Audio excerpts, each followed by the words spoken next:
નમસ્કાર મિત્રો, સ્વાગત છે તમારું અમારી YouTube channel Gujarat jobs and ન્યૂઝમાં. મિત્રો, આંગણવાડી કાર્યકરો બહેનો માટે ખૂબ જ સારા સમાચાર સામે આવી રહ્યા છે.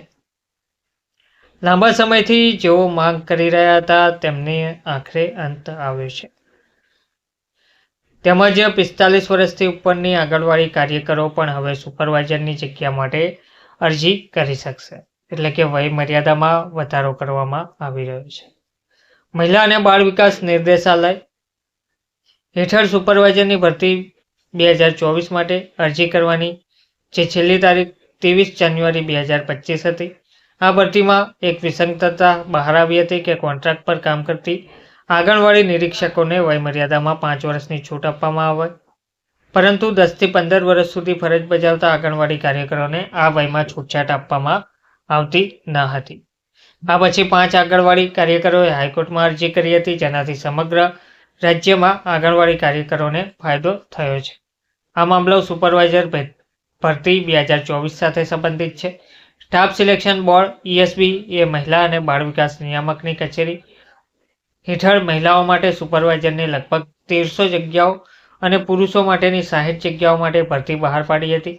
આ ભરતી માટે અરજીઓ 9 જાન્યુઆરી 2025થી શરૂ થઈ હતી, જેની છેલ્લી તારીખ 23 જાન્યુઆરી 2025 હતી. આ ભરતી માટે અરજી કરવાની વયમર્યાદા ન્યૂનતમ 18 વર્ષ અને મહત્તમ 45 વર્ષ હતી, પરંતુ સુપરવાઇઝરની જગ્યા માટે તે મહિલા આંગણવાડી કાર્યકરો કે જેઓ વિભાગમાં ઘણા વર્ષોથી ફરજ બજાવે છે તેમને વયનો લાભ આપવામાં આવતો ન હતો, જ્યારે એક જ સંવર્ગમાં કામ કરતા કોન્ટ્રાક્ટ આધારિત સુપરવાઇઝરને વયમર્યાદામાં 5 વર્ષનો લાભ આપવામાં આવ્યો હતો.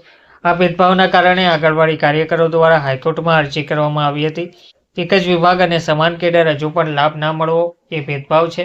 આંગણવાડી કાર્યકર રશ્મિ યાદવ અને અન્ય 5 કાર્યકરો વતી એડવોકેટે કોર્ટને જણાવ્યું હતું કે સુપરવાઇઝર અને આંગણવાડી વર્કરો એક જ વિભાગમાં કોન્ટ્રાક્ટ પર કામ કરે છે અને એક જ કેડર હેઠળ આવે છે. તે પછી પણ કોન્ટ્રાક્ટ પર આધારિત નિરીક્ષકોને વયમર્યાદામાં 5 વર્ષનો લાભ આપવો અને વર્ષોથી વયમર્યાદામાં ઘટાડો કરતી આંગણવાડી કાર્યકરોને વયમર્યાદામાં છૂટ ના આપવી એ તેમની સાથે ભેદભાવ જોવા મળી રહ્યો છે. તો આંગણવાડી કાર્યકરોને આખરે મોટી રાહત મળી છે. આ કેસની સુનાવણી ગુરુવારે ચીફ જસ્ટિસ સુરેશ કુમાર કેત અને જસ્ટિસ વિવેક જૈનની ડિવિઝનલ બેન્ચમાં થઈ હતી. આ અરજીનો સરકાર દ્વારા વિરોધ કરવામાં આવ્યો હતો કે અરજદારો આંગણવાડી કાર્યકરો છે અને આ ભરતી સુપરવાઇઝરની જગ્યા માટે છે, તેથી તેમને વયમર્યાદાનો લાભ આપી શકાય નહીં, જે કોર્ટે સદંતર ફગાવી દીધો હતો. સરકારી પક્ષ તેમજ અરજદારની બાજુ સાંભળ્યા બાદ કોર્ટે સ્વીકાર્યું કે એક જ વિભાગમાં એક જ કેડરમાં કામ કરતા 2 કર્મચારીઓ સાથે અલગ અલગ વ્યવહાર એ સમાનતાના અધિકારીનું ઉલ્લંઘન છે.